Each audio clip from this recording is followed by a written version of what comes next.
Life of Pi is a story with a lot to say about religion, about freedom, about the nature of stories themselves, so it can be a pretty intimidating read. So, whether it's your first time reading, or if you've read it and you just want to know what the heck was that about, whether you're studying for a test or whether you're just curious, my name is Gage, and let's get engaged.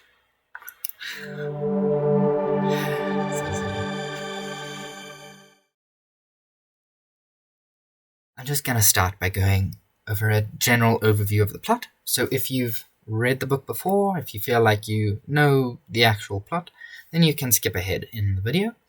But for anyone who wants a recap or just wants to know the general outline, here we go. Pi is the protagonist of the novel. He started out as a child in India. He was born in India, and he grew up in a zoo. His father was the manager of the zoo, and so he grew up there. So his family was fairly secular.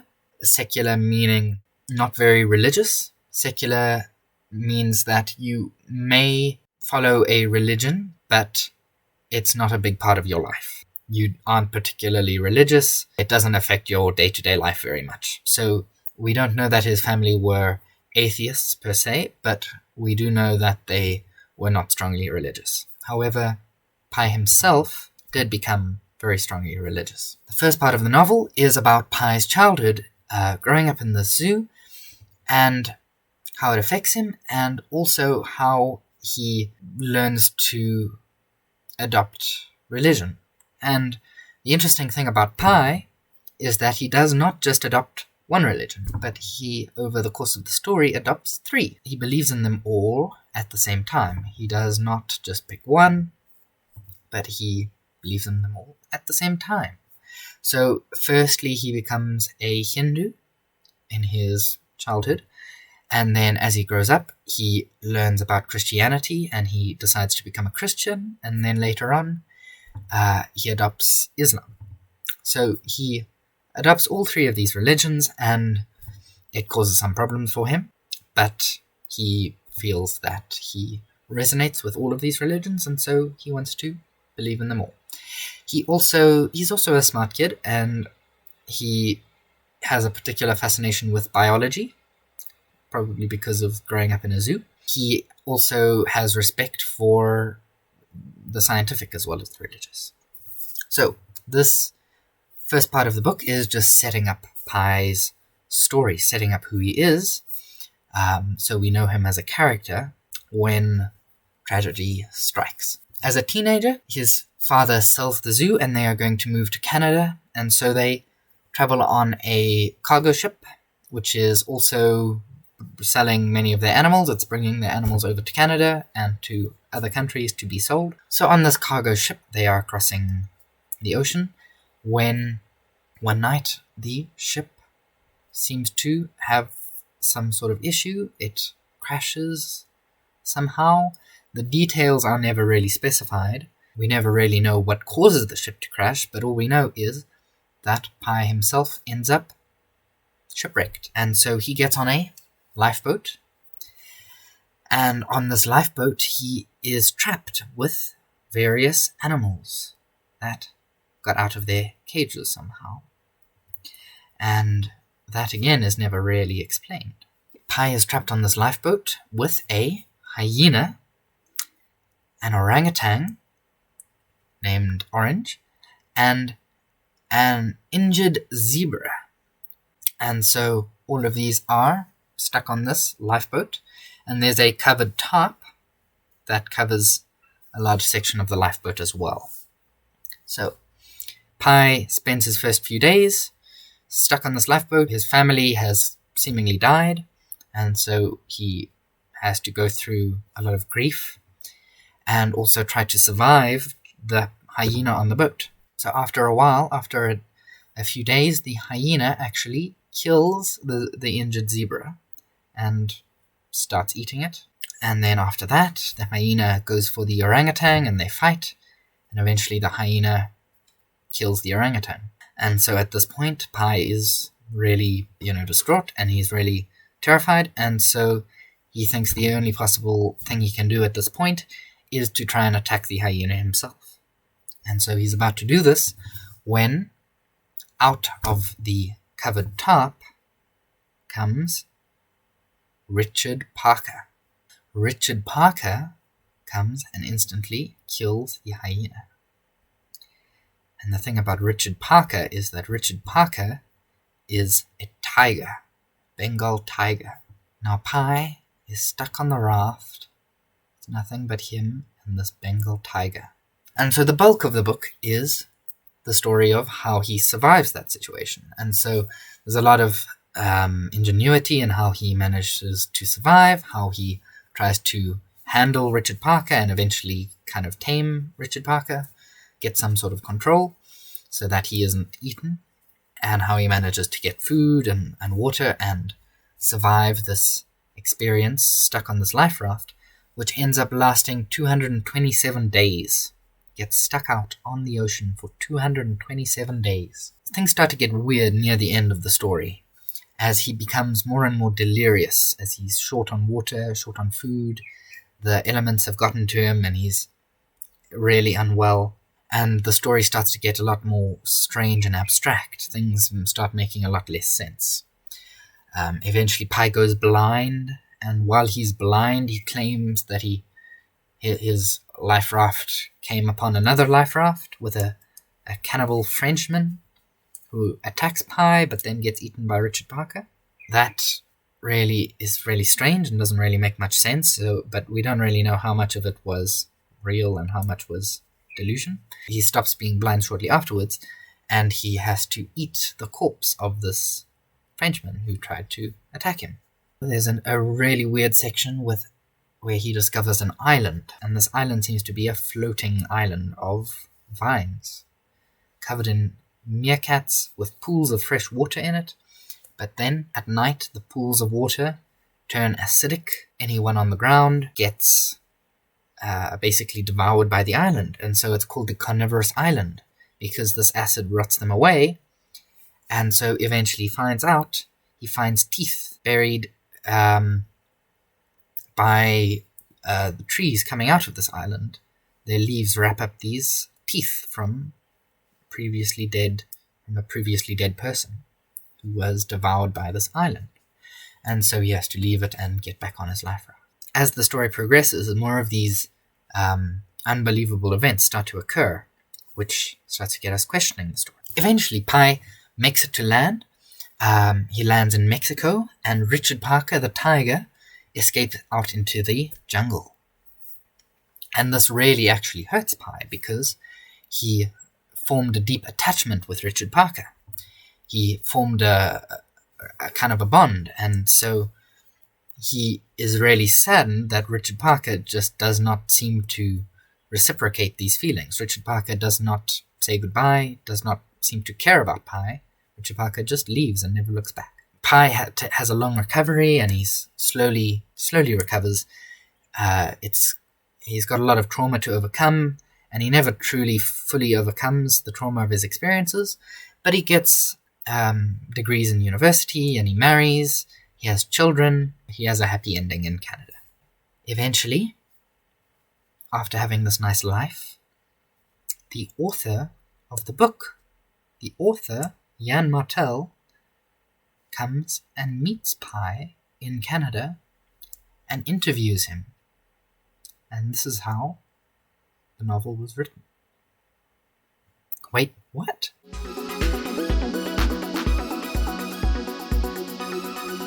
Have you ever seen a found footage horror movie? Examples are The Blair Witch Project or even Cloverfield. These films work in a different way to normal films. They have a cameraman inside the story who seems to be there, who claims to be experiencing the story as it goes along. It's almost like the director is saying to you, hey, I didn't make a movie, I don't know what you're talking about.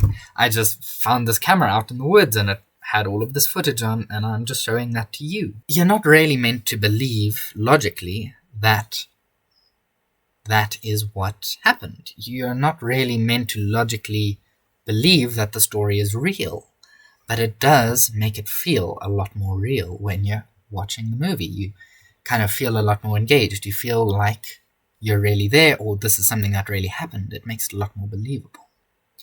Life of Pi is like the book version of that. The author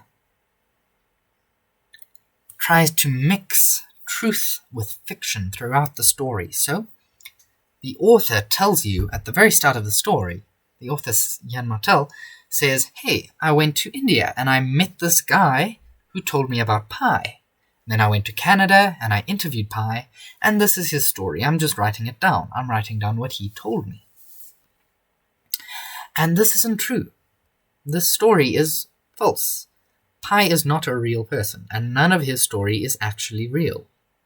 But Jan Martel did actually go to India. So he weaves in truth throughout the story with fiction to make the fiction seem more believable. This is a theme of his story. He also likes to bring up scientific information. He likes to bring in scientific fact in his story to make the events seem more believable, seem more real. It's all illusion. None of it is real.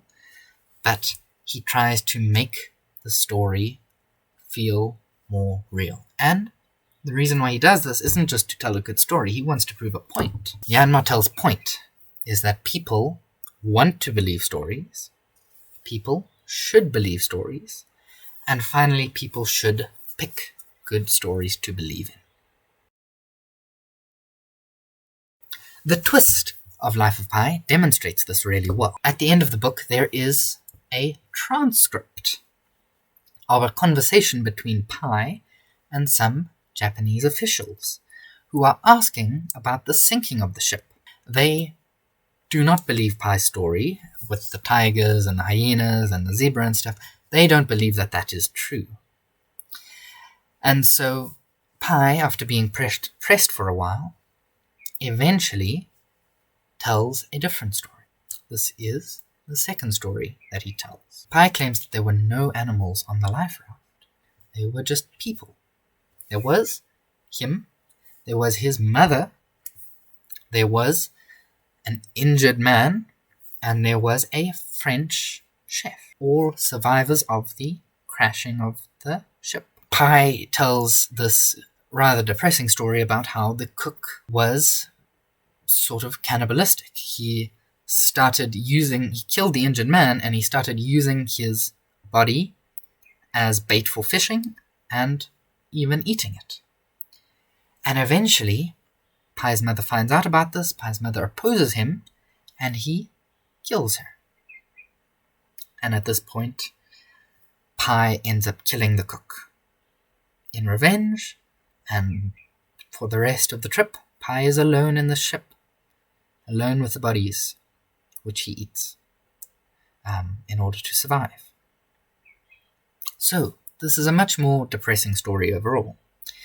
But there are a lot of parallels to the other story, a lot of similarities. And so the story even calls out these similarities, that the cook is very similar to the hyena. The injured zebra and the injured man both serve the same role. And the orangutan, who Pi was attached to, has a lot of similarities with Pi's mother. Both of them are mothers. Both of them kind of protect Pi. And right after they die, Pi turns angry. Pi turns brutal. And Pi goes violent. But then, the question is, who does Richard Parker represent? The tiger.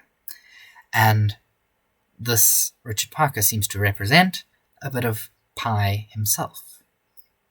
The kind of dark part of Pi that Pi does not want to address. Pi doesn't want to acknowledge it. He wants to think of it as a separate entity. But in fact, it is him.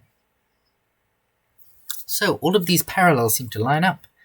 And so you might start thinking, maybe the first story was just a nice story that he told himself.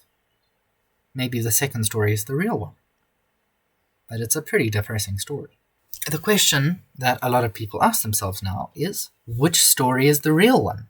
But Pi seems to claim that that's not really the point. The point isn't which story is true or not. Because both of them have the same amount of facts backing them, right? Which is not very many. Both of them don't really have much fact to back them. Neither of them, we can say, is the real one. Both of them could be wrong. Either of them could be true. So you pick one depending on who you are. You pick one depending on your beliefs and who you are. You always pick a story, and you might think that you're being rational about it. You might think that your decision is based on logic, but really, there's no logic that proves either story.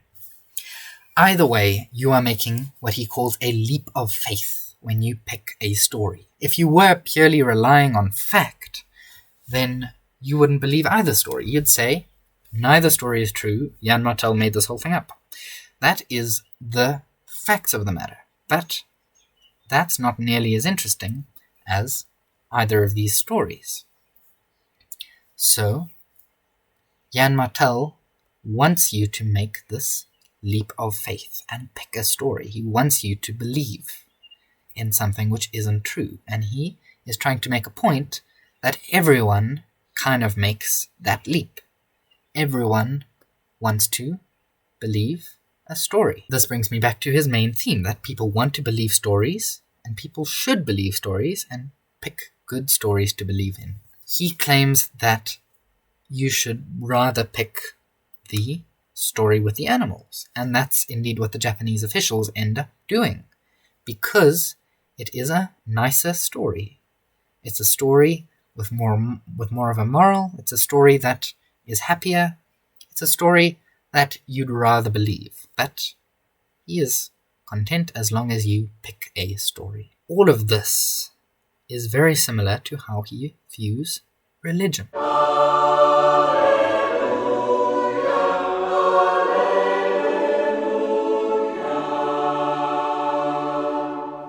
Jan Martel seems to view religions as stories that people want to believe. So people pick a religion and they pick a story for flavor for their life in some regard.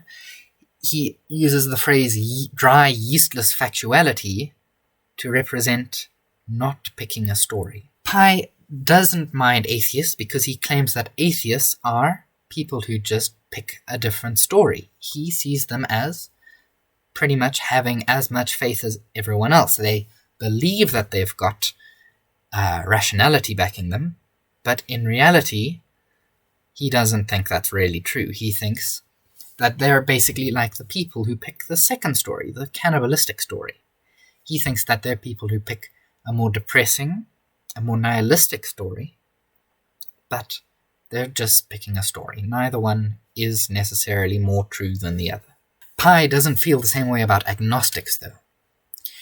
Agnostics, if you don't know, are people who refuse to pick a religion. They don't say that they're atheists, they don't say that they don't believe in any gods, but they refuse to say either way. They refuse to say, I don't believe in God. They refuse to say, I do believe in a God. They say either could be true. And Pi, and by extension Jan Martel, rails against this, and he says that this is a terrible way to live. He says that it's living with dry, yeastless factuality. They don't make any leap of faith. And he sees that this is, he thinks of this as a poor way to live. It's missing the better story. It's missing the fun. It's missing the bigger picture. His view of religion and his view of stories are inexplicably linked. So if you are the kind of person who would believe in the first story, the story about the animals, then you are a religious person. You pick the nicer story. If you are a person who believes the second story, you're more likely to be an atheist. You pick the more nihilistic story. And if you're an agnostic, it's like you refuse to engage with him at all. You refuse to engage with Jan Martel's nonsense, and you say, no, neither story is real, you're just making all this up. And he says that by doing that, by refusing to engage, you're missing so much. And that is really the primary point of Life of Pi. Now, I skipped over a lot there. There's a lot more I can talk about in the story. Pi discusses zoos in relation to freedom, boundaries, hierarchies. He speaks a lot about that. He also speaks about survival and morality. How many of your morals must you compromise in order to survive? What is reasonable to do in a survival situation, and what is too far? There's also themes of trauma and grief, as Pi has to cope with his really traumatic experience. So there's a lot more to talk about in the story, but that's for another time. This video is going on for a while already, so I'm going to end it here. If you'd like me to cover more, then please let me know in the comments. If there's anything else you'd like me to cover, if you've got any questions, then let me know. Please like and subscribe and share the video around if you enjoyed it, if you thought it was good. It really helps me and it encourages me to keep making them. But more than anything, I'm thankful that you're here with me, and I hope you remember that you're smarter than you think. This is my first video in person, by the way, so let me know what you think, let me know if there's anything I should improve upon.